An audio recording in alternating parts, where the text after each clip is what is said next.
Од православниот црковен храм Свети Великомаченик Ѓорги денеска информира дека во недела во Кочанскиот храм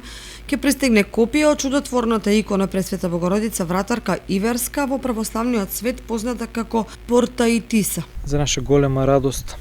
во недела ќе ни пристигне копија од чудотворната икона посветена на Пресветата Мајка Божја Богородица, вратарка која што се наоѓа во манастирот Иверон во Света Гора, во православниот свет позната како Портаитиса, икона на која што се случиле многу чуда секако по молитвите на верниците, кои што со чиста љубов, со чиста вера пристапуваат, па така сме удостоени токму и во овој крај да имаме, така да наречено, парче благодат од кој што се излива од добрината на нашата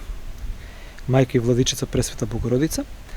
По тој повод во недела со почеток во 8 часот ќе се отслужи света архиерейска литургија на која што ќе чиноначалство неговото високо преосвештенство митрополитот Брегалнички Иларион во сослужение со повеќе свештеници од епархијата ќе биде донесена иконата на поклонение и поставена за сите оние верници кои што сакат да ги упатат своите молитви да се поклонат на иконата. Чудотворната икона на Пречистата Мајка ќе биде изложена за поклонение, за потоа да биде пренесена во манастирот Свети Великомаченик Пантелеймон во селото Пантелеј. Отец Димитар Арсовски ги поканува сите православни верници во недела да присуствуваат на поклонение и заедничка молитва кон владичицата.